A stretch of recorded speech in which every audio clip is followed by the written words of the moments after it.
Everyone assumed he was a tragic orphan left behind when his parents vanished on a milk run, yet he dedicated himself to mastering the art of spirit warfare. Liam was an unremarkable misfit living in a realm filled with mystical ghosts and lethal spirits, alongside his father Cao, the guardian and chief of the region, and his mother who had just welcomed his baby brother Yan, owing to his father's less than stellar discretion. Similar to him, his brother displayed no spiritual prowess, leading to their abandonment by both parents under the guise of fetching milk one fateful night. He held on to the hope they would return, but like my own father, they never did. Furthermore, a complete buffoon named Lu ascends to leadership, detesting unsightly children and administering a harsh slap to Liang, reminiscent of my own disagreeable ex. He declares that he is the new leader of the street and summons his spirit, King, to show off his big balls to the kid without his consent. He asks King to throw the boy off the cliff, thinking he is just a spirit, but learns that he has a lot of latent magical powers. While Lu was still thinking what to do, Yen starts crying like a bitch, which annoys King, who grabs the boy and tries to throw him outside of the spirit world. But Liang snatches him out of his hands and jumps into the human realm to save his brother. He sets up a camp under a bridge and steals from shops to survive and feed his brother. But the capitalistic shopkeeper from America won't tolerate this much loss, so he sends his assistant to get the kids. The assistant, Anna, finds Liang's hideout under the bridge and manages to convince him that he is not an enemy. He offers to take him to an orphanage, but Liang says, "You're not my dad, ugly ass," and refuses his offer. He somehow survives like a regular homeless person. But one winter day, Yen falls sick. Liang takes him to the hospital, but Chinese healthcare is also shit like America, and the doctor refuses to treat him without money. Having no option, Liang goes to Etta and asks him to take him to the orphanage. Liang gets a nice, warm bath and a hearty meal there, but notices that his brother is missing and goes out to find him. It turns out that Etta just sold Liang to a perverted rich man and threw his brother Yan in the trash, where his weakest belongs. Liang lashes out at him, but Etta just shuts him up and hands him to his new master, who asks his maid to beat him up until he obeys him. Even after this, Liang refuses to abandon his brother and awakens the guardian spirit named Yujin sleeping inside him. He breaks out of their house, finds Etta before forcing him to reveal the location of his brother, and robs him for money. Upon reuniting with his brother, he dashes back to the hospital and flings money at the doctor, demanding immediate care for Yan. 4 years have rolled by since then, and Yan and Liang have considerably matured. They independently manage a cartel, beat down bullies with Yujin's aid, and pilfer their cash. They've even upgraded to a premium, homeless lifestyle. One day, Liang feels ready to reclaim his home, but upon arriving with Yan, he discovers Demon Street has deteriorated into a slum, overrun by malevolent spirits hunting innocent ones. Yen attempts heroics to rescue a girl from a harassing ghost, but only succeeds in provoking the spirits, forcing Liang's spirit, Yujin, to rescue his inept brother. Liang tells the naive girl to watch over her unsightly brother, while he teams up with Yujin to battle the ghost. They use some combo moves to push the ghost away, while he throws a giant boulder at them in return.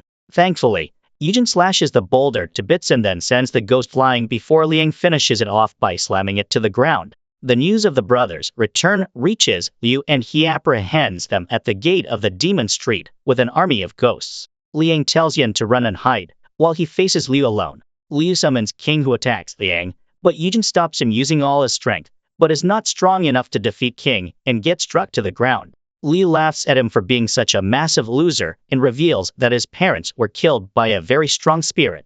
This completely shatters Liang, who stays there depressed while he is again sold to a guy named Santing, who is Liu's boss, while Yan hides with the mute spirit for safety like a pathetic beta BTCH. The zero-volume girl somehow keeps him safe from the ghost lurking around, but because of all the stress and fear, she starts turning over to the dark side. On the other hand, Santing takes Liang to Death Island, which is like the Epstein Island of spirits, where kids between the ages of 5 and 18 learn to control their guardian spirits. Liang doesn't have time for this, so he leaps into the sea to escape, but even a dumbbell can swim better than this loser. The instructor fishes him out and sends him in, where he runs into a bunch of bullies. He tries to summon Yujin to deal with them, but nothing happens, as spiritual powers are disabled, like Stephen Hawking's in this island.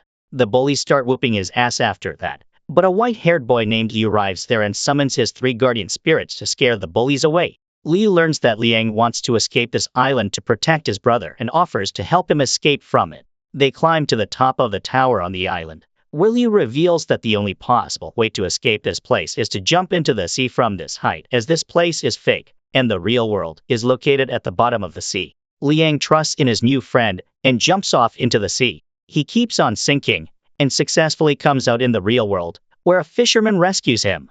He hitchhikes all the way back to Demon Street and thinks that he can finally see his brother again, where he learns that Liu has become a dictator, and he forces normal spirits into slavery. When they lose hope and turn into ghosts, he makes them compete in Squid Games and then recruits the strongest one in his army. Miss Zero Volume is still hiding Yan, and an old spirit snitches their location to Liu just for a Playboy magazine. Liu's ghosts find them, forcing Yan to protect Ru from them, but he is useless as a white crayon and gets slapped. One ghost picks up the boy to finish him, but Liang arrives to save the day and kicks the ghost away. As he apologizes to his crying brother for being late, Yujin takes down all the ghosts. Suddenly, they notice something inside Ru snapping and realize that she has turned to the dark side because of her fears. She attacks Yan, but before she can do that, Liang commands Yujin to hit her away. The poor Yan refuses to believe that the gentle Ru could turn into a ghost and starts crying. Liang just wants to put her out of her suffering, but Yan declares that he won't let him harm her. Liang tells Yujin to release the girl so that his brother can learn a lesson. When she tries to attack Yan once again, he finally realizes that his brother is right. Liang then commands Yujin to take the girl down and end her life, and he obeys. The mute girl smiles as she is purified and poor Yan's heart is broken. At night, they create a grave for her and plant a flower there. Yan blames Liang for her death and declares that he hates him, Yujin, and all other spirit hosts. He declares that he will take revenge for Ru and grow strong enough to beat Liang one day. Liang respects his sentiments and says that they were too weak this time, so they leave to grow stronger for their training arc. They return to their base under the bridge and start training by reading Dragon Ball and Naruto manga. A few years pass and the brothers grow stronger together by training day in and day out, and they finally decide that they are ready to take back their home. They reach Demon Street, and Yan saves an old man who is being bullied by a group of ghosts. He easily takes down the ghosts using martial arts, but spares their leaders so that he can tell Liu about the return of the true master of the Demon Street. As soon as Liu hears this news, he commands his ghost army to deal with the intruders. He decides to join the fight too, but by the time his lazy ass arrives there, Yan has already defeated the ghosts he sent. Liu summons King to fight him, and Liang comes forward to take him down. Liu orders King to launch an assault, while Liang calls forth Yujin, skipping the dance move now that he's mastered his spiritual energy. Yujin outmaneuvers King as Liang overpowers Liu, then dismissively tells him to scram. Liang then guides his brother back to their family home, discovering their name tags untouched.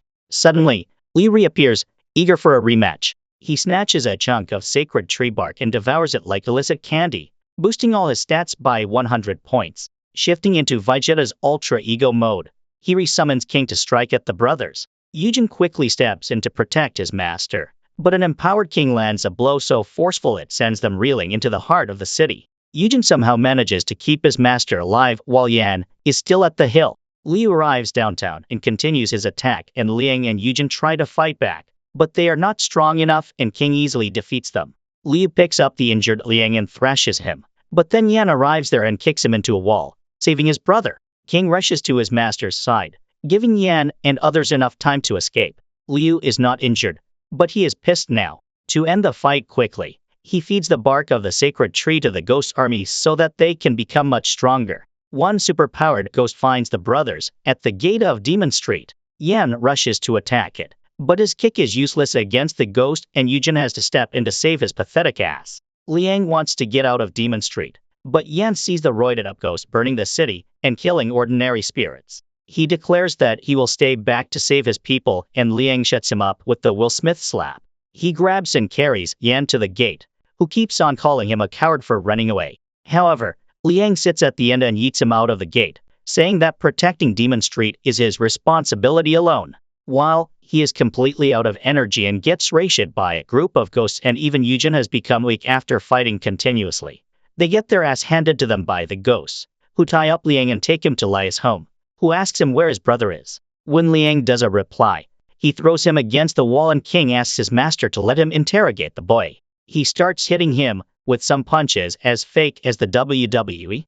Liu is pleased with that and asks Liang to reveal his brother's location. He stays silent, but then a ghost informs Liu that Yan is in the human world. Liu laughs and sends his goons to bring the boy to him. Outside the gate, Yan is trying his best to enter Demon Street again, but he fails and starts crying. Suddenly, he senses a presence but can't see a ghost that has crossed the Hell Gate to attack him.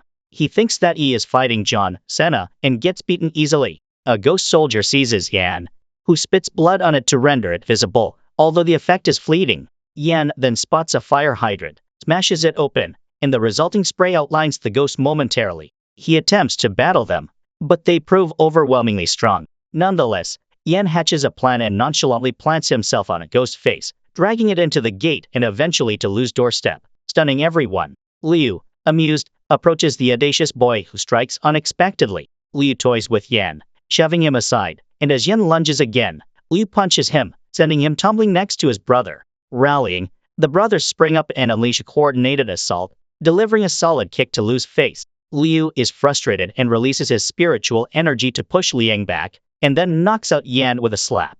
They try to attack him again and again, but Liu pushes them back each time. Yan gets up and tells Liu that he really hates spirit hosts like him who think they are superior to humans just because their imaginary friends are real. Liu grabs his head, and as Liang runs to his rescue, he trips and steps on him. The brothers struggle and even Eugen rushes to help them, but King doesn't even let him enter the house and keeps beating him outside. Liu laughs at Yan, saying that he will give him a chance to prove his hatred for spirit hosts. He erases Yan's memories and he can no longer recognize Liang, but still has his hatred for him.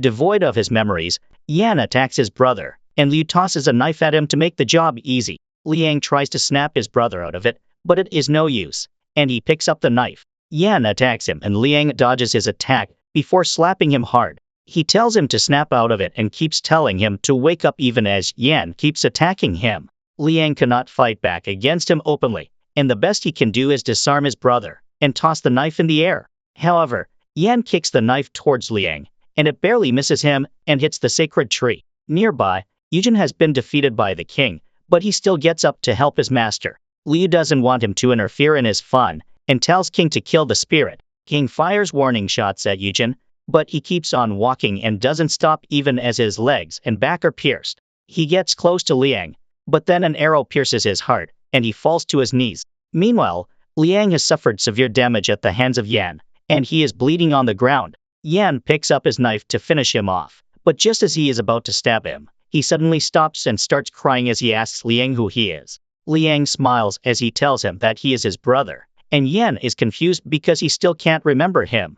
Liang tries to remind him of the good and bad moments they have spent together. Yan believes him, but then suddenly, Liu arrives behind them just then and pushes the knife Yan was holding into Liang's heart. The brothers are horrified as they see this, and Yan is overcome with pain. Submerged in darkness, he suddenly hears his brother's familiar lullaby, the one he used to sing to lull him to sleep, and gripping his imaginary finger, his memories flood back. Tragically, it's too late. Liang passes away shortly thereafter, leaving Yan in tears. Liu commands him to stop crying, and when Yan doesn't, Liu attempts to strike him. Just as he is about to deliver the blow, a bolt of spiritual energy nearly zaps him like Pikachu, but King intervenes, saving Liu's life. Liu is baffled by the source of the spiritual energy, as Yan is seemingly an ordinary mortal, yet the two guardian spirits understand the unfolding events. They recognize that Yan's ability to manifest spiritual energy is due to his unique birth, possessing a rare warrior's body that can harbor multiple guardian spirits. Realizing this, Eugen decides it's time to employ the forbidden treasure he possesses to rescue Yan. He breaks the arrows piercing his body, stands up, and takes out the box he is holding behind his back. He opens it to reveal a legendary artifact called Yama's staff, which can only be activated by sacrificing a life. The staff starts glowing brightly, and Eugen sacrifices all of his remaining spiritual energy to unlock its seal. The bandages covering the staff come off, and then it squirts an enormous amount of spiritual energy that takes the form of 7 guardian spirits. A spirit named Shibuchu descends on the ground and declares that he will serve Yan from now on. Eugen starts disintegrating and makes his final request to the 7 spirits, asking them to look after the boy on his behalf.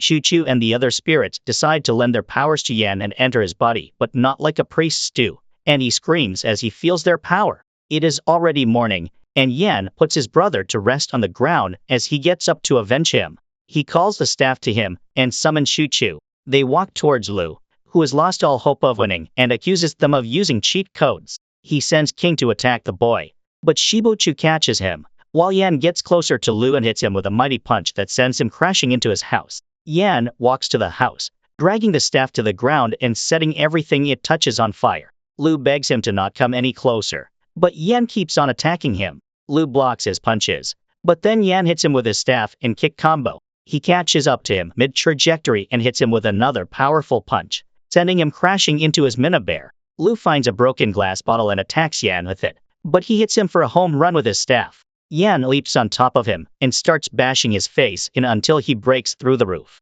The house burns and collapses around him, unleashing the evil spirits that Lu had kept locked in his basement for experiments. Lu opens the gate, and the evil spirits attack Yan and pin him down, and he unleashes his power and blows them all the way with the house itself. Chu and King saw the explosion right in time, and they rushed to the house to protect their masters. Chu successfully protects Yan from the falling debris, while King picks up Lu and starts running away to safety. Suddenly, they hear the sound of a horse running towards them and find that Chu is coming for them with a giant lollipop.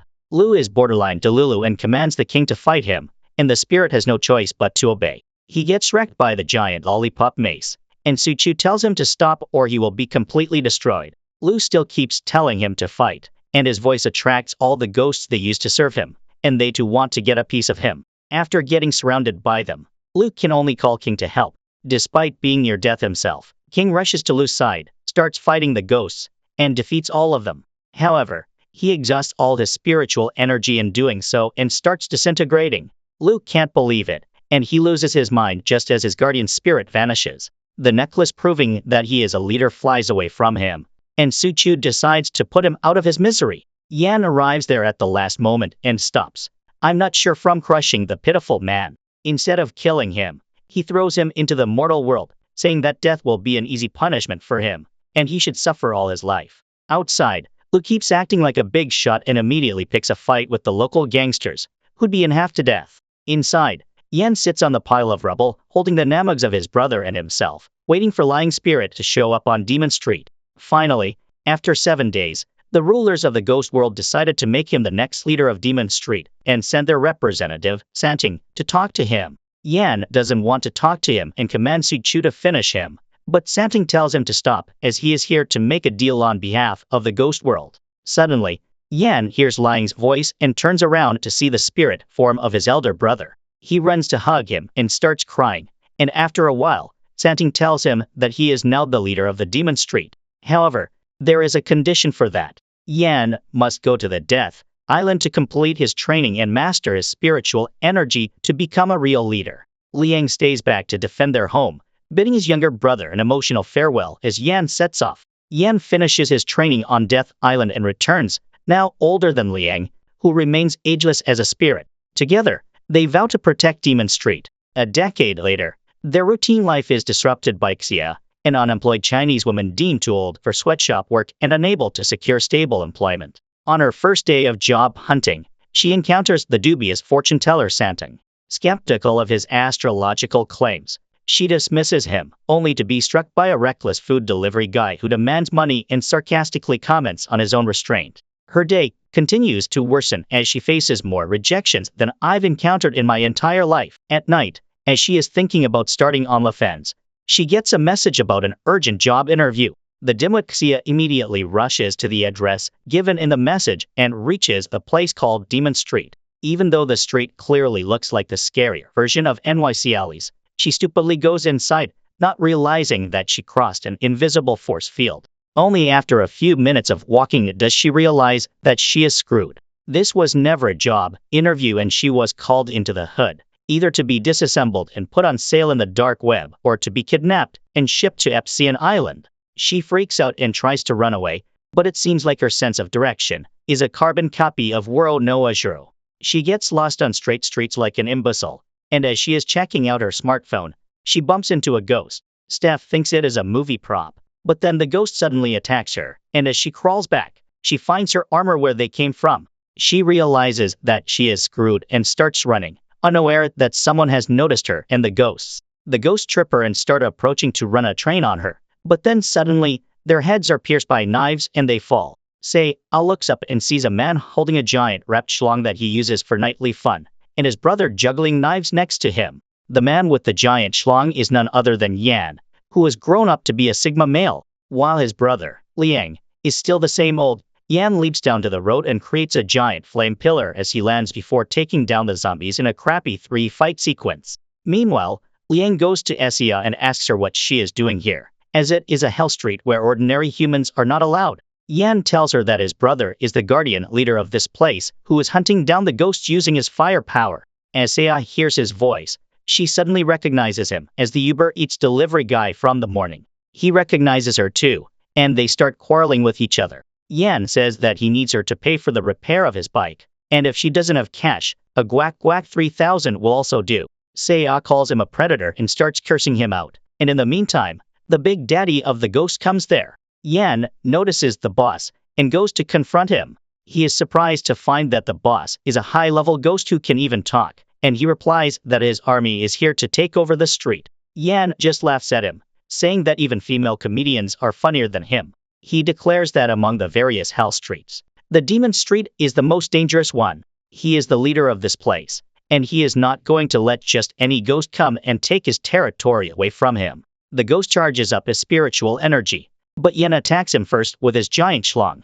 The ghost boss pushes him back and then charges at him, but Yan quickly dodges and moves behind him before sending him crashing into a nearby house. The boss is not going down with this, and he rushes at Yan again, launching a barrage of quick attacks. However, Yan is faster than him, and he once again moves behind his back to kick him away. They keep on clashing, and it seems that their strengths are an equal match, but then the ghost boss gets a chance to knock Yan off his feet. He rushes to deliver a finishing blow, but Yan hits his schlong on the ground, creating a flame sphere around him that deflects the ghost attack and destroys his weapon. Yan quickly moves behind him and then hits him with a cannon shot point blank. She gets so wet that NASA can send a Mars explorer between her legs as she sees his power, and Yan acts smug. However, the fight is not over. A giant snake emerges from the fire and attacks him, taking him to the sky. The ghost boss had unleashed his ultimate attack by transforming his arm into a snake to attack Yan, and he suddenly had the upper hand in the battle. He keeps attacking and pushing him back, but then Yan grabs the snake and swings it around, which is a pretty accurate image of me every night. Yan smashes the ghost boss into a building, but that makes him drop his guard. The giant snake attacks him from the ground, and while Yan tries to dodge its attack, the ghost hits from the top. The ghost boss rushes at him again. He kicks him, hits him with his snake, and then drags him through 3 floors of concrete. The ghost boss thinks that he has won and declares that he is the boss of this region now since he is the biggest snake here. He then commands his lackeys to have fun killing the girl and the boy, and she thinks that they are really doomed now. Suddenly, she hears Yan's voice as he comes out of the rubble like he is the Undertaker. Rising to confront his foe, Yan informs the boss that humans are chosen as guardians of the hell streets because they can bond with guardian spirits, gaining invincibility. Reluctantly, Yan decides it's time to call upon his own guardian spirit. He summons Zuchu, the colossal flaming knight armed with a massive lollipop-shaped weapon. At Yan's command, Zuchu annihilates the ghost with his enormous mace. The force of the strike not only devastates the street, knocking out every ghost in its vicinity, but also carves out a lava pit below. The surviving ghosts, stricken with fear, kneel before Yan as he proclaims the street as his domain. She passes out after seeing all this, and she has a dream where a pair of eyes surrounded by chains are looking at her. She wakes up in a cold sweat and then notices that she is still on Hell Street. She freaks out and asks if it means she is dead, but Yan tells her not yet. He informs her that every Hell Street is protected by a spiritual barrier that ordinary humans cannot enter. If they do, the leader of the street has full rights to use his psychic powers to fry their brains and turn them into vegetables. Yan activates his psychic powers and menacingly approaches she, promising to be gentle with her. She is terrified and begs him to stop, and he suddenly tells her that there is one case in which humans can enter the Hell Street, and that is if they are spirit hosts and can contact guardian spirits. Since Yan cannot sense any spiritual energy from she, he is about to air fry her brains when she throws her purse at him. He angrily tosses it away and her documents fly everywhere, and a peculiar black card lands on Yan's desk. He reads it and shows it to his brother. Yan is shocked to see the name of Santum, who she recalls as the shady fortune teller she met earlier. Yan is suspicious now and tells she to explain exactly how she came here. She shows him the message she got calling her for an interview,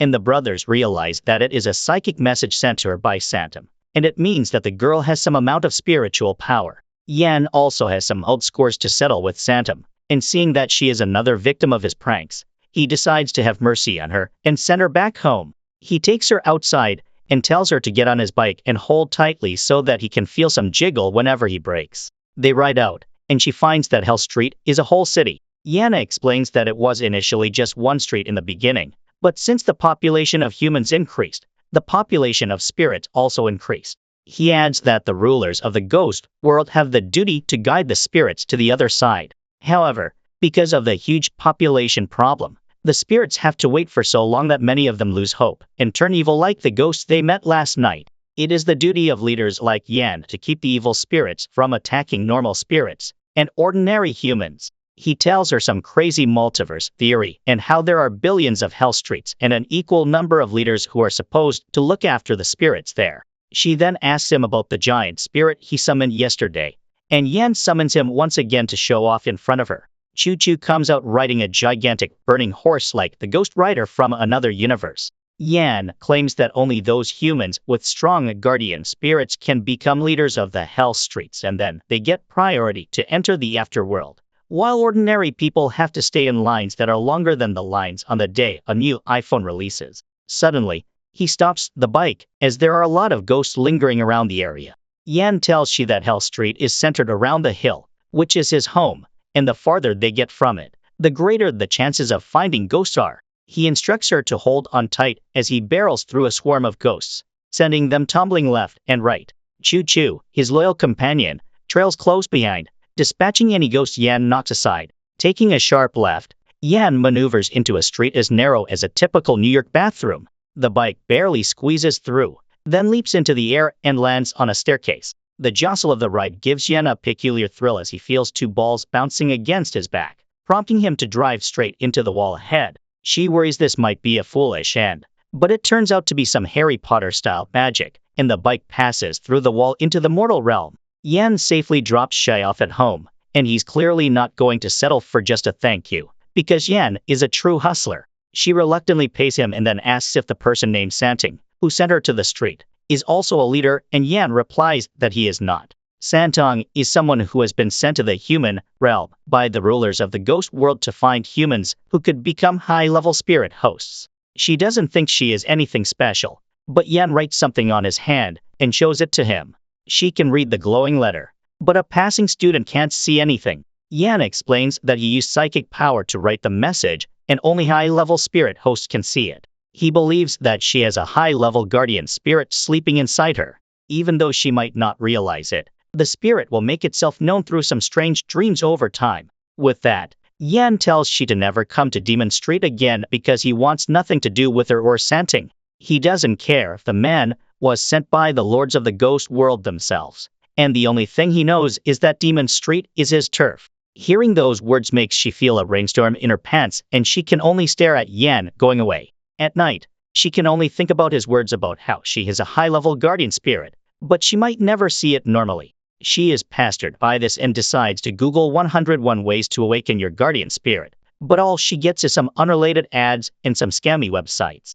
Despite that, she decides to give it a try and starts acting cringy in front of the mirror. She thinks she is a magical girl or something and calls forth her guardian spirit, but of course nothing comes. She tries everything she can, from Power Ranger catchphrases to Expecto Patronum, but the result is a whole lot of nothing. She falls to her bed, dejected that she is a loser who can't do anything right, and starts fantasizing about Yan. That gives her an idea, and she realizes that he can teach her how to summon her guardian spirit. So like an imbecile, she goes to Demon Street at night once again. Luckily, one of her brain cells returned from vacation, and fearing that ghosts may gang up on her again, she decides not to go in there. She thinks that living a life of adventure is not for her, and she should just be a nameless extra who lives and dies without creating any impact on the world. The next day, she goes to a job fair again and finally gets selected when she gives the slightly handsome recruiter a handy under the table. At night, she celebrates getting her first job and tosses away the copies of her resume. She finds the pamphlet of Santa on the among them and thinks that she doesn't need it now, so she throws it out of the window. However, the pamphlet goes to a robot straight out of the Terminator movie series, and he can sense some spiritual energy from it. He scans the area and finds that it came from She's window, and he decides to apprehend her. In her room, she is creating imaginary scenarios like most of us do before going to sleep when suddenly she spots the Terminator robot in her room. She freaks out upon seeing it, and then suddenly, the robot grabs her neck and pins her against the wall. The robot scans her while choking her in a non-kinky way and finds something peculiar about her. The robot is about to terminate her when suddenly someone grabs its head and crushes it like an egg. Yen falls to the floor and finds that the one who saved her was Santing, the shady fortune teller. He tells her that the Terminator robot was sent by a group called the Crown who want to steal her guardian spirit. She's skeptical, but there's no time for questions as a swarm of robots begins to invade her room. Santong discards his cloak, gearing up for combat, and urgently directs she to flee to Demon Street. She dashes off while Santong engages the robots. Attempting to escape, she finds the elevator occupied by robots and, too reluctant to take the stairs down, she races upward to the rooftop. Once there, she hastily barricades herself in, but the robots, equipped with Spider-Man-like agility, scale the building's exterior. They encircle her, and just as she feels trapped, the rooftop door bursts open, revealing yet another robot emerging to join the fray. Luckily, Santing takes it down quickly and then attacks the other robots to keep the useless Shy safe. However, there are too many robots for even him to take down, and he and she are pinned against the edge of the roof. She asks him what to do now, and he simply pushes her off the roof, hoping that Grabby-chan doesn't send her to an escaped world. Luckily, she falls into the window cleaning elevator, and Santing cuts the ropes to send her down quickly. Thanks to him holding the rope, she doesn't die from the impact. Santong then tells her to run to Demon Street as she will be safe there, and she takes one look at the robots crawling towards her before bolting off. As she curses her guardian spirit for lambing her in this mess, she doesn't even recognize Truck Kun coming to get her. But then, surprisingly, she becomes the first woman in the Animverse to defeat the invincible Truck Kun. She is shivering on the ground as Santong catches up to her, and she tells him that her guardian spirit protected her from the truck. Soon after that, they reach Yen's home in the center of Demon Street, and Santing tells she that this is the safest place for her right now. Liang welcomes her in, and she praises him for being a gentleman as opposed to his idiot of a brother. Yan arrives there just then, and he is not pleased that she is bitching behind his back while drinking tea in his house. He then asks why she is here when he clearly told her never to return, and she points at Santong, who brought her here. After that, Liang shows Shai the name tags of all his family members tied to the sacred tree in front of their home, while Santing asks Yan to train the girl. He refuses, saying that he ain't running no school, and if the girl needs training, she can go to the Death Islands. However, Santong reminds him that the Death Islands follow the same rule as Epstein's Islands, and she is a bit too old to be sent there. She hears only the old part of their entire conversation and begins lashing out at Yan for talking about age like a typical woman. She claims that she identifies as a kid, and she can do anything other kids can. Santing stops their quarrel and tells Yan that even if he doesn't want to train he wants her to stay with him for the time being because she is being hunted by the Crown. He explains that the escalating power and numbers of malevolent spirits are linked to the Crown. Santong warns that this spells trouble for the ghost world and its rulers, urging Yan, as a leader, to step up his efforts. However, Yan is reluctant to do more than what's required to maintain his position, clarifying that his initial motivation wasn't for the ghost world's sake but to safeguard Demon Street, his home. He firmly states he won't compromise his integrity to retain his job. Yan also declines to act as she's caretaker, to which she retorts angrily, asserting her independence and capability in managing household tasks alone. Caught in an old ruse, Yan informs her that if she intends to stay, she must accept the role of an unpaid maid. He loses kinky fantasies by making her dress up like a maid and serve him and his brother. She does everything she is told to, and Yan rings a bell whenever he needs a handy from her. He even wants her to take up his food delivery job so he can just lie around all day, but she is not having that. Even Liang tells his brother that sending the girl out into the human world will be risky since the Crown is looking for her. Yan gives up on sending her outside, but he still calls her a waste of space, just like my parents call me. She gets furious on hearing this and tears away her maid uniform, saying that she will pay him if he wants money. Yan gets greedy and decides to charge her a high rent, but it turns out he has no idea about the rents in his city, and he asks for like $100 a month. She is shocked and gives him $200 instead, and on receiving that, Yan immediately becomes a feminist and starts serving her. The tables have turned, and this time, she is the one ringing the bell to order him around. Yan is exhausted at the end of day 1, and Liang just laughs at him for selling his body for just $200, just like an OnlyFan thought. He then asks her why the crown is hunting the girl, and they summon Santang to give them some answer. He replies that it is because of she's powerful guardian spirit, and the elixir of revival the spirit holds. The elixir can bring the dead back to life, and Santang tells Yan that if he can help Shai summon her guardian and be on her good side, she might give him a couple drops that might bring the people he wants back. Yan doesn't completely trust Santang, but he thinks that it is a chance worth taking. The next day, she rings the bell right as she wakes up, hoping to make Yan give her a massage, but he doesn't come. So she goes outside and finds him staring at the tree. She asks him if he can hear the bell anymore. He throws her a bundle of dirty rags, telling her that they are going to start her training now. He immediately takes her under the bridge, where he used to live in the past. Yan tells she to hold her breath under the water for as long as she can, but she comes up panting after just a few seconds. She tries to play the woman card and says that girls can't hold their breath for too long, and Yan tells her that a couple of searches on the hub will prove her wrong immediately. He tells her to stop being a wimpy bitch and get down if she wants to summon her guardian spirit. The next phase of her training involves lugging a hefty turtle shell uphill, followed by learning to bite her thumb, a common trope in anime for summoning powers. After that, she attempts to wield Asta's sword from Black Clover and train in the ways of Rorona Sorrel. Later, Yan teaches her to break wood with headbutts, but she only manages to break her nose. By day's end, she is utterly spent, yet Liang reassures her that their training approach is legit, as prescribed in the sacred texts. However, she grows skeptical and irate upon discovering that Yan was using One Piece and Dragon Ball as training manuals. Frustrated, she phones Santang to vent like a true Karen, complaining that Yan's training is whimsically based on comic books. Despite her concerns that the training isn't serious, Santang sides with Yan, asserting that the choice of teaching method is Yan's prerogative.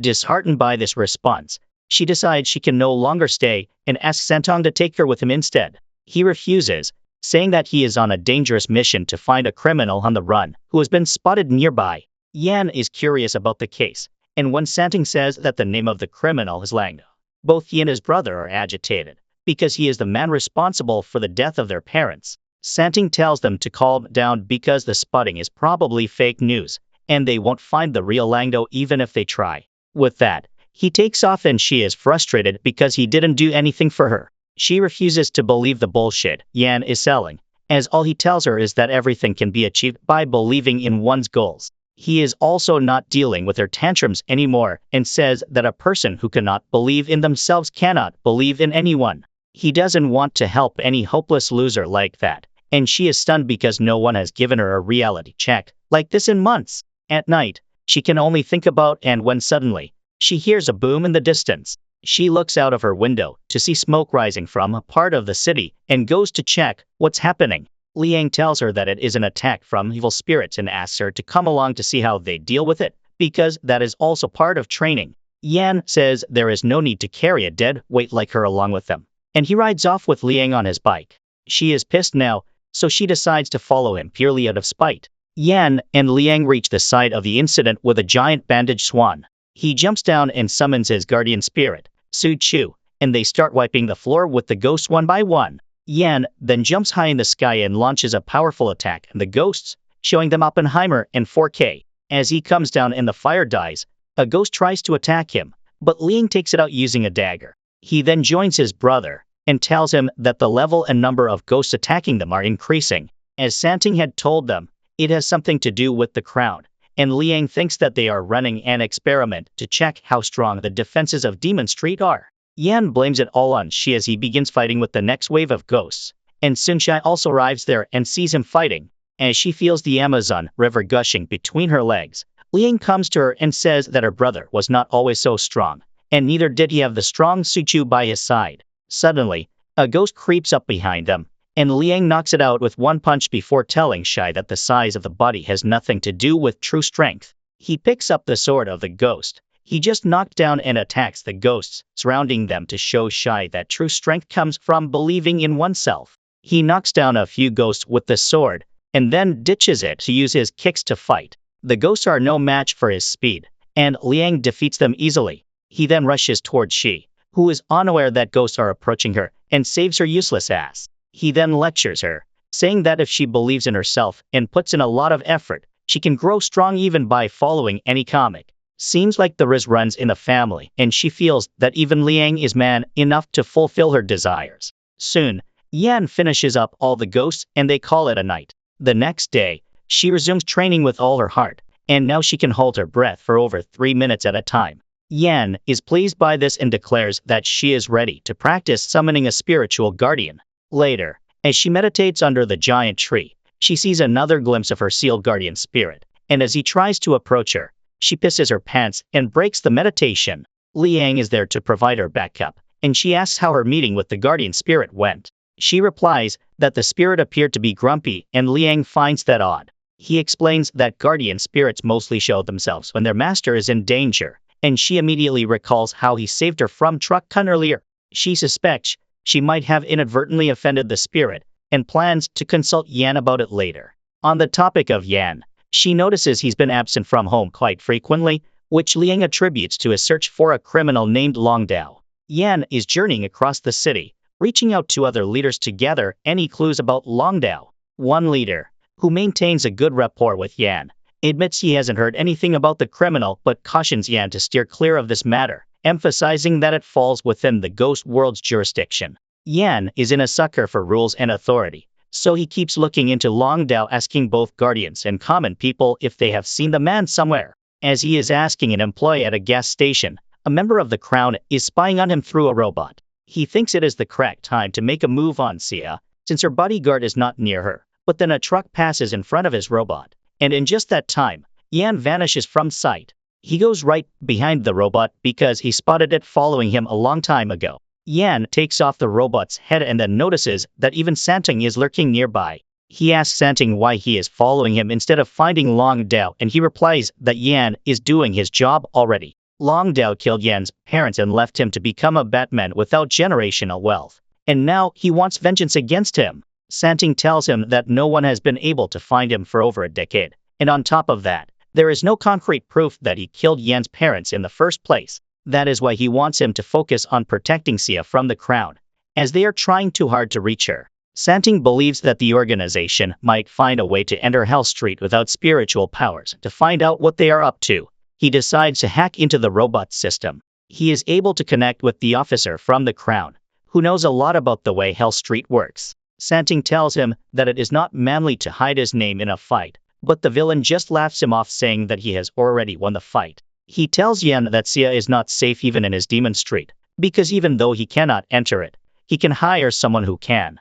Meanwhile, Sia is still trying to meditate, even at night. Liang asks her if she can't sleep because she is worried about his brother, but she won't admit to that. Instead, she is worried about her safety. She thinks that the crown must know that she is hiding here, and in Yan's absence, it may try to attack her. Despite Liang convincing her that it won't happen, she can't help but worry.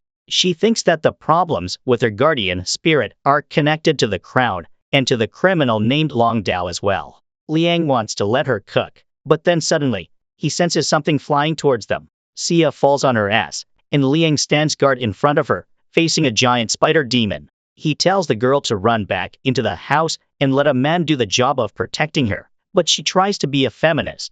However, one attack from Liang cuts the rock behind her in half, and she quickly runs back to the safety of the house. The spider demon attacks Liang, who simply jumps up to dodge him, and then throws his lightning-imbued knives at it. The knives hit the demon with a powerful electric current, but that is not enough to do any serious damage to it. The spider then squirts a web at Liang and he dodges it, only to find that it was sharper and more powerful than a sword as it cut through his wall. As Liang is distracted by Sia, the spider shoots the web at him, but he decides to take it head-on. He rushes towards the net, tearing it with his lightning knife, and then attacks the spider only to get bitch-slapped into the storeroom. Sia tries to help him but gets stuck in a web, and the crowned officer, who is watching this, laughs, thinking that his victory is certain. Yan tells him that it is too early to count it as a win because desperate situations bring out the true power of people. The man simply laughs at him as his spider covers and gags Sia with its silk, making sure that she cannot even try to summon her guardian spirit. Well, Yan tells him that he was never expecting anything from a woman anyway, and the one whose potential he was talking about was his own brother. Suddenly, Liang does the signature move to summon the guardian spirits,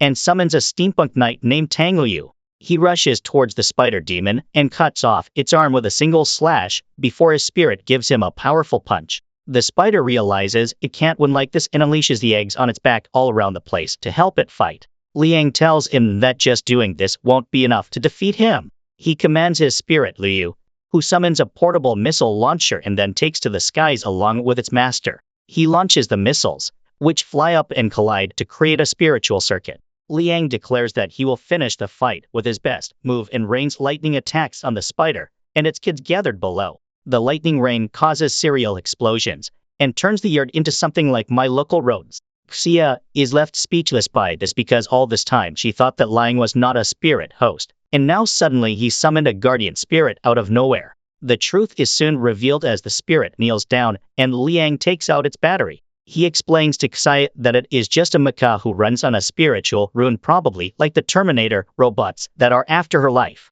She feels demoralized, seeing a young boy without a spiritual guardian outclassing her in power, and she wonders if her gender might be a factor.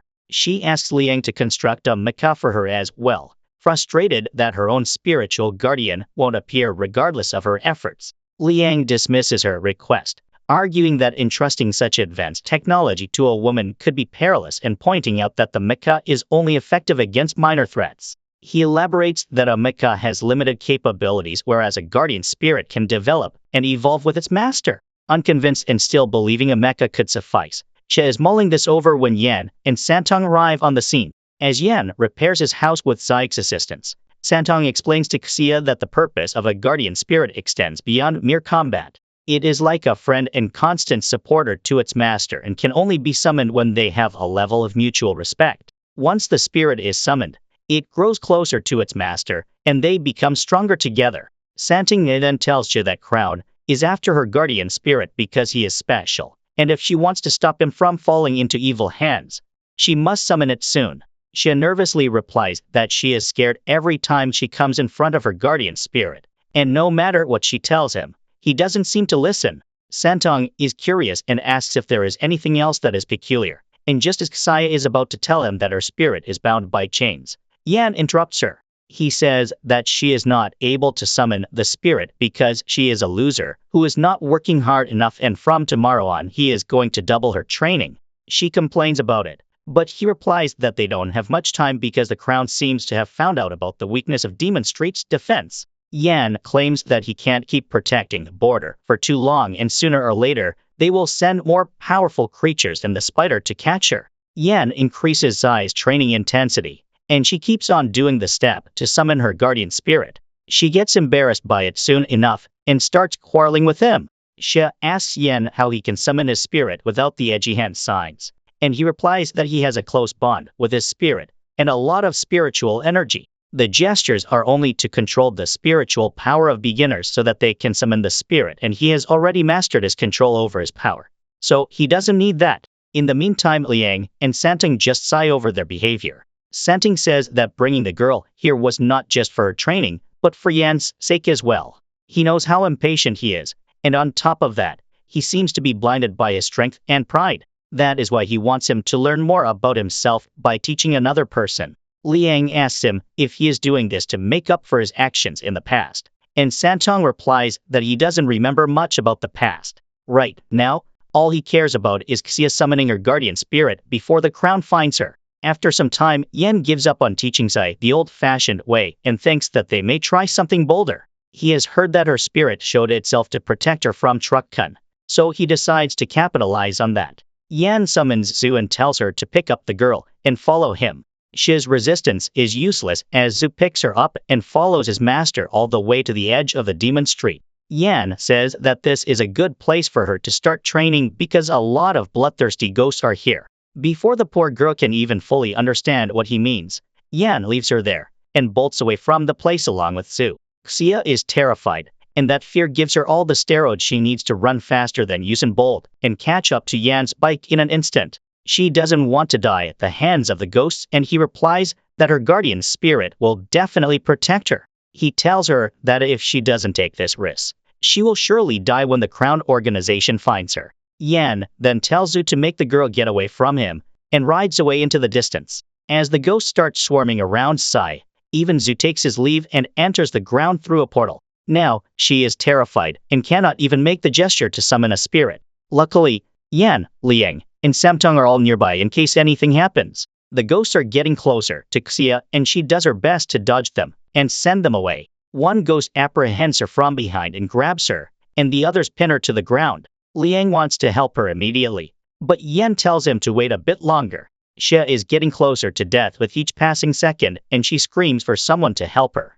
Her guardian spirit is just about to wake up and save her ass when suddenly, Yan and the other two men swoop in and send the ghost flying.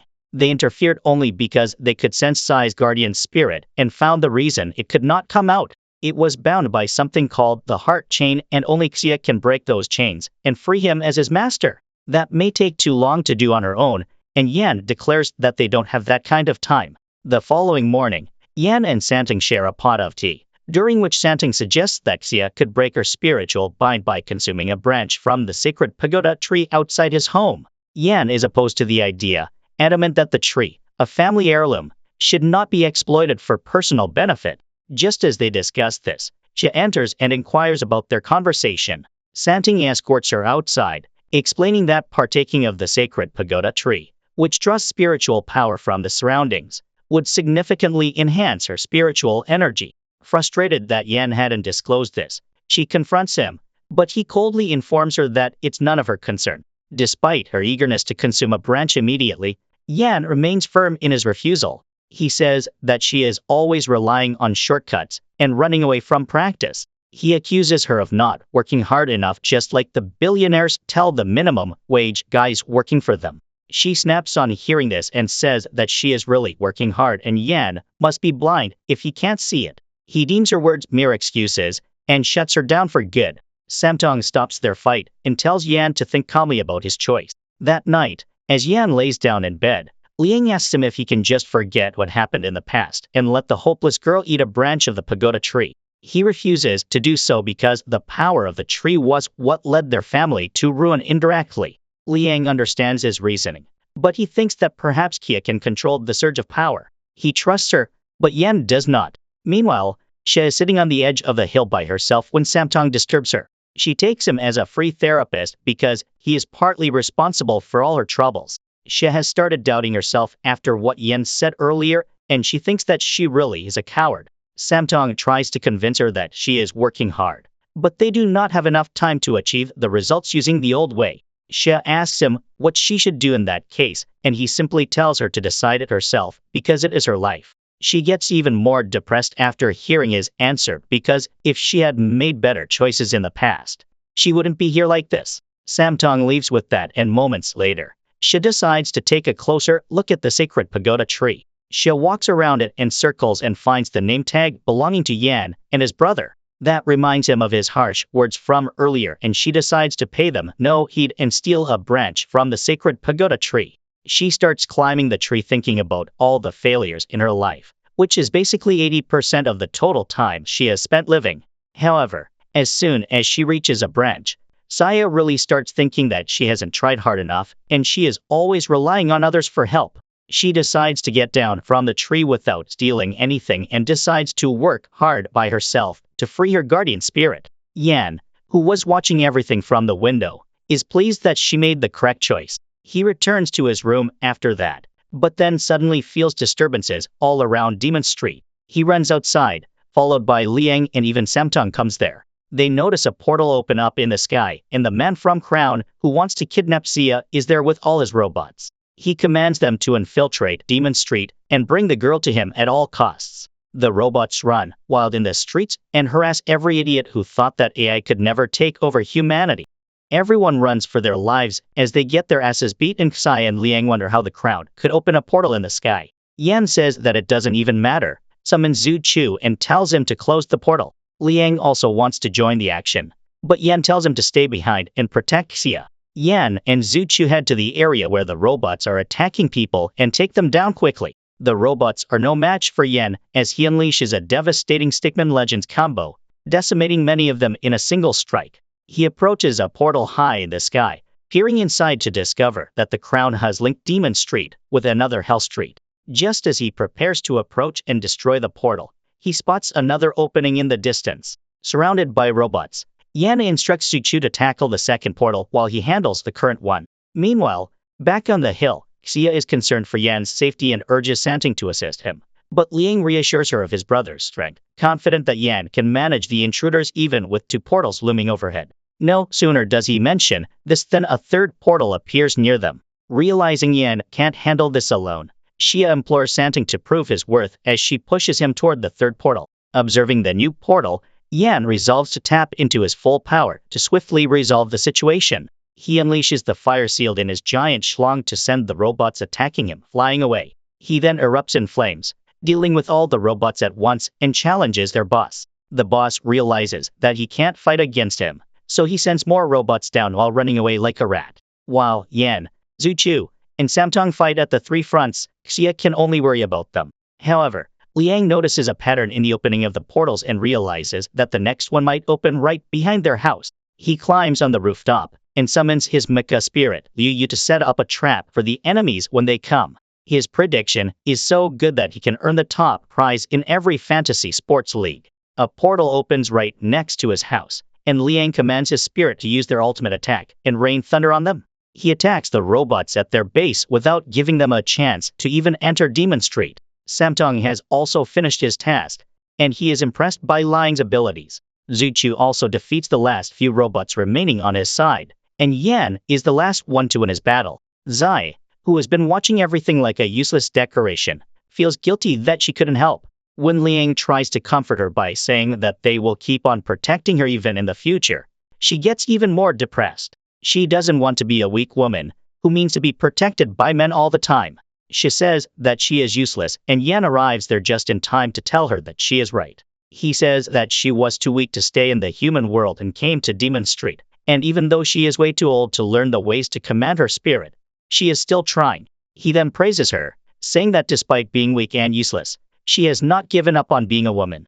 She could not hear anything after Yan called her old. Sui even sent on comes there and remarks that the odd couple is quarreling again, and both of them hate that he ships them together. He then points out that even though they defeated the intruders, this time is clear that the crown has the ability to enter Demon Street as they please. Yan wonders how they could use other Hell Streets to enter his territory, and what the other leaders were doing. Samtong leaves to investigate things further, but as soon as he enters one gate, he finds the exit to the human realm has been blocked. Meanwhile, Liang also gets an idea and he thinks that the portals are in 4 cardinal directions, and it seems like they are going to be used to perform some kind of seal. Well, he jinxed himself again, and suddenly all 4 portals release a strong beam of spiritual energy that gathers right over Xia.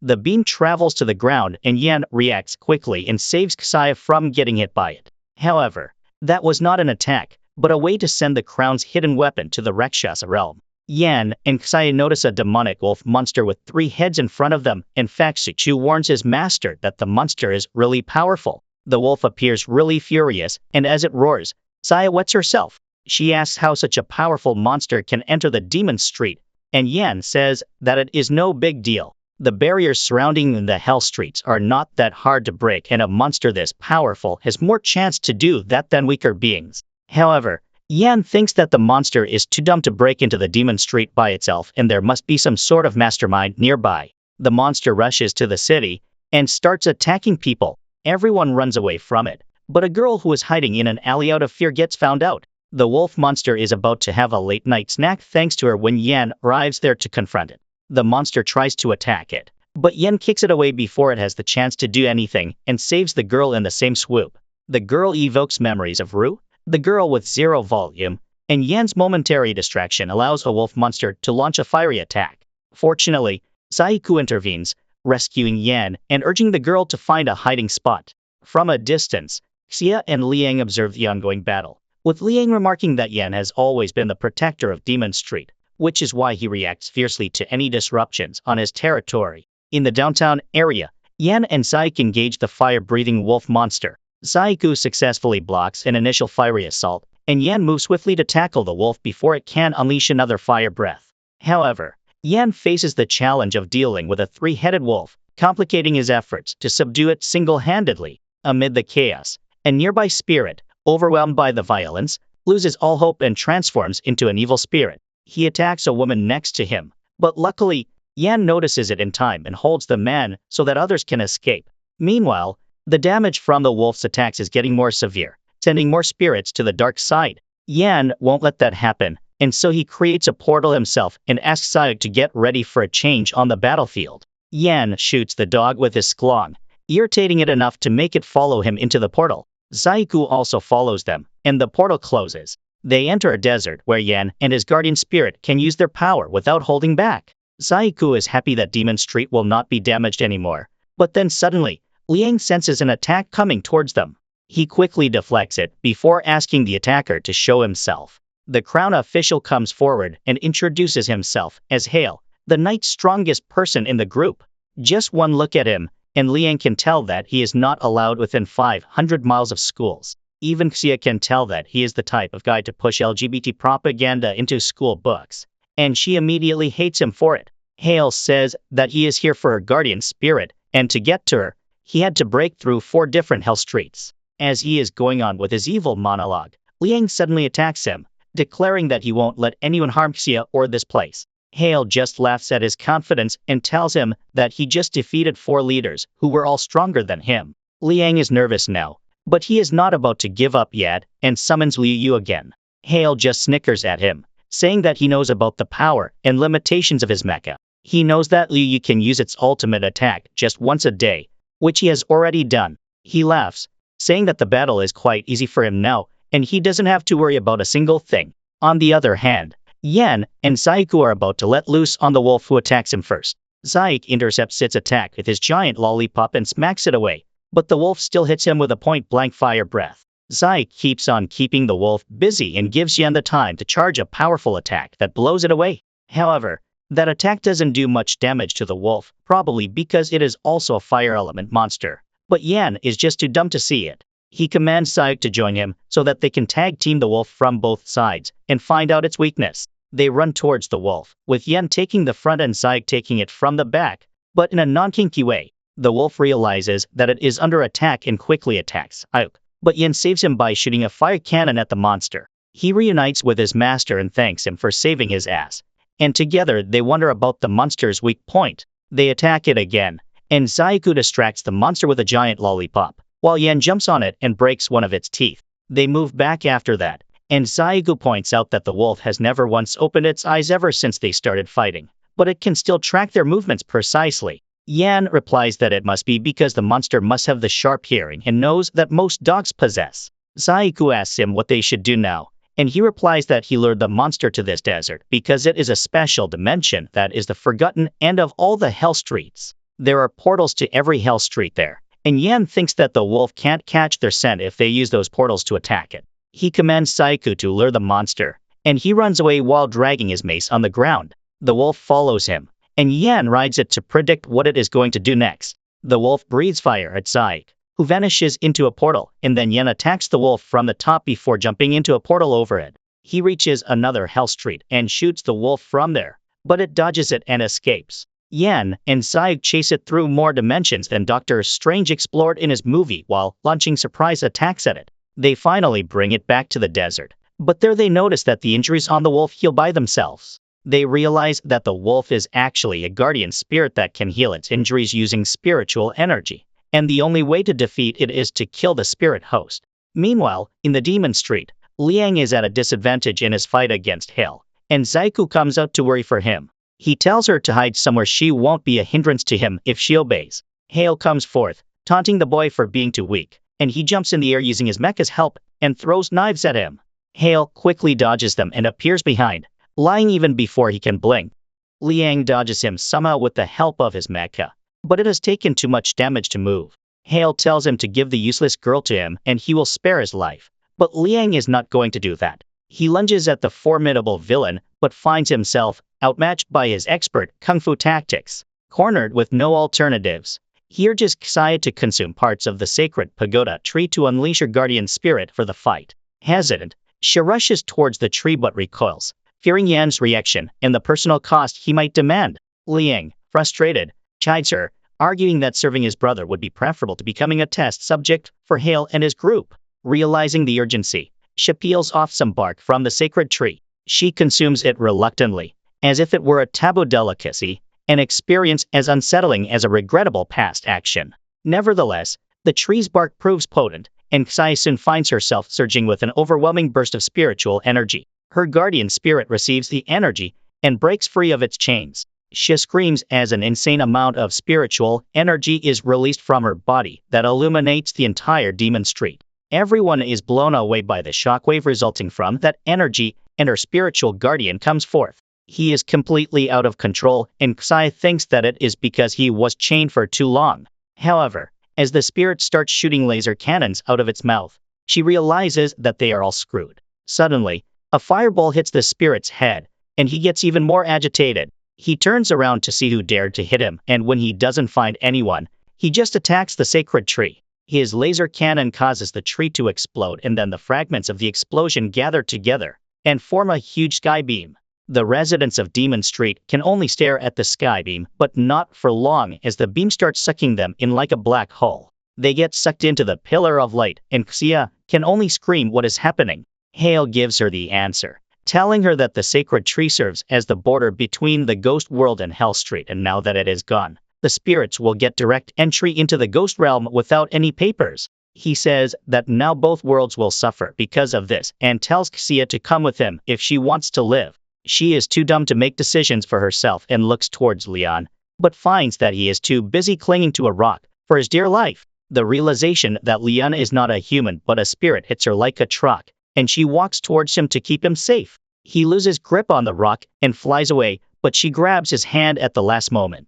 She promises to keep him safe no matter who he is. She wonders where Yan is when they really need him, but he is too busy dealing with the three-headed wolf with Deadpool's healing factor. He tells Zuchu to surround the wolf in a fire circle so that he can finish it with his most powerful attack. The Spirit Knight obeys and creates a fire circle around the wolf. Yan jumps up to launch his ultimate spiritual cannon at it, but then suddenly, the wolf vanishes as the pillar of light is visible in the distance. Yan wonders what is happening and calls Zuchu, but finds that he is not nearby. He tries to return home with a portal but arrives in the mortal realm instead. He takes another portal and arrives in the Chinese version of The Little Mermaid. He finally realizes that space is distorted and deranged like my drunken ex, and there is no way for him to return home. He only wishes for his brother to be safe, who is clinging to Xia with all his might, so that he isn't sucked into the ghost world. Meanwhile, Shi's berserk spirit has not yet come down, and Hale approaches it, trying to get it on his side. However, the spirit releases a burst of energy that knocks him off his feet. But being a pervert, he likes it. Suddenly, Shi's grip on the rock slips, and she has to let go of it. She somehow keeps holding onto Liang's hand, but Hale sees his chance and trips her, sending her flying too. On the other hand, Yan takes a portal that leads him to a room covered with talismans, and finds Santing kneeling on the floor. He asks him what the hell he is doing here when Demon Street is a mess. However, as he touches him, Santing collapses and Yan realizes that he has been dead the entire time. Yan finds some strange markings beneath the talisman spread on the floor and clears them to see a message from Santung, claiming that he was ambushed and severely injured. He writes that the crown is not the only power that is challenging the authority of the ghost realm, because a third power has also risen up.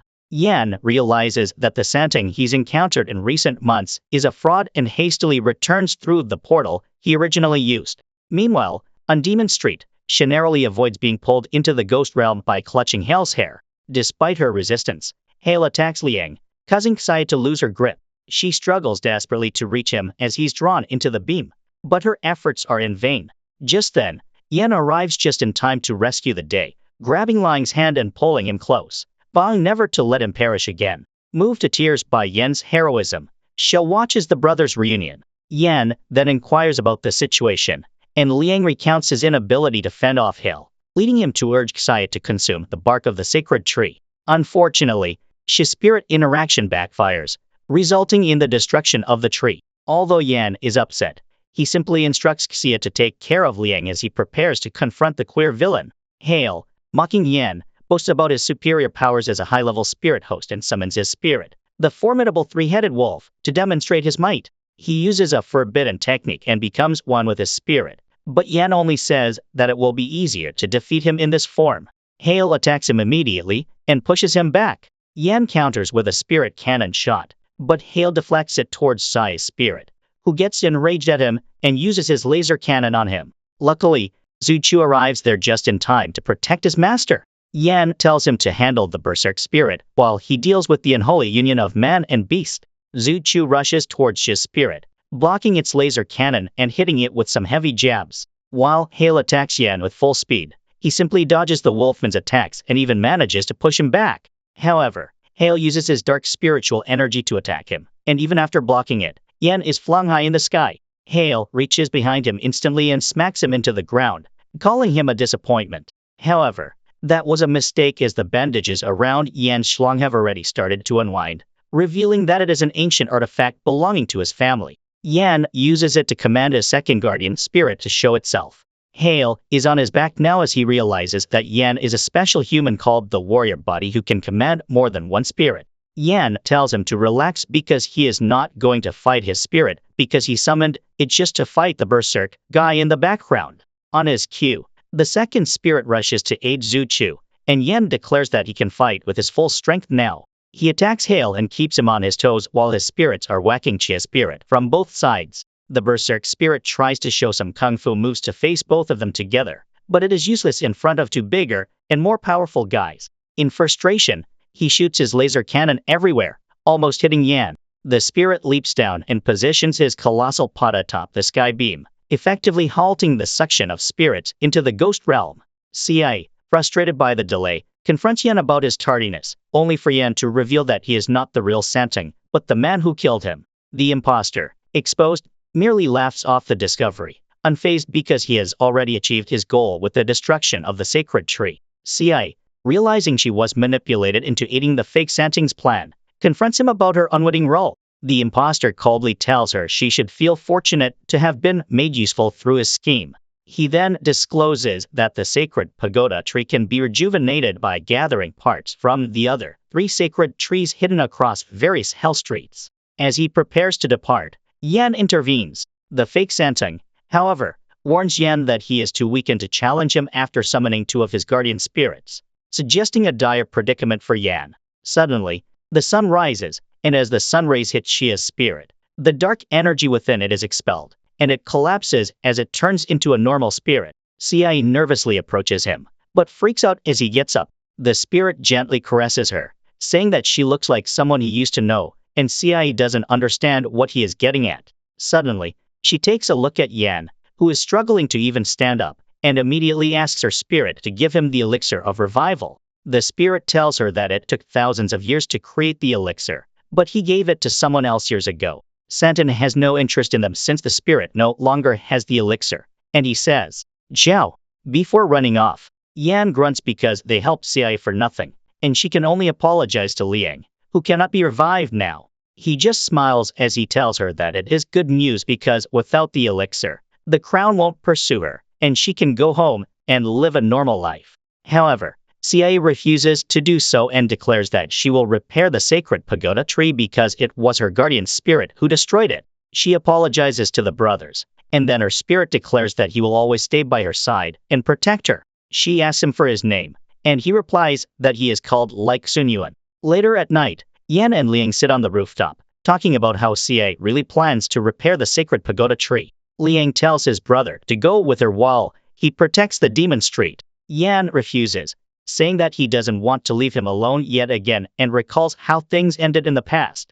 However, Liang convinces him to go out and see the world with Xia because there might be more dangerous things awaiting them in the future. The next morning, as Xia gets ready to depart on her mission, she finds Yan wearing a funny suit of armor. She laughs as she asks him if he is planning to cosplay something, and he tells her that this is his psychic armor made from the powers of his guardian spirits that will keep him hidden when they visit other hell streets. He tells Xia to create an armor for herself as well, and she asks her spirit to do it. He obeys and creates a special armor for her. But before doing that, all of Chia's clothes explode, giving the Virgin Brothers a sight to remember. Ci is furious at her spirit for being so inconsiderate, and he apologizes because he thought she was a boy since he is too flat. She walks away sulking, and Yen tells his brother that he will also take his leave now. Before going, he hands him the necklace that is the identity card of the leader. Liang says that he is a spirit, and according to the rules of the ghost world, he cannot become a leader. Yan doesn't care about rules and puts the necklace around him, telling him that he is the man of the house now. He leaves with Ci, but then stops abruptly and rushes back to Liang, who holds out his finger at him. Yan gently holds it with his whole hand. It reminds him of all the times he held his big brother's finger, and it feels odd that he has grown much bigger and older than him now. Yan tells Liang to wait for him, and he leaves on his journey with Ci. If you like this video, you would love the story of this loser who gets shut and reincarnated to a new world where he unlocks his SS rank powers.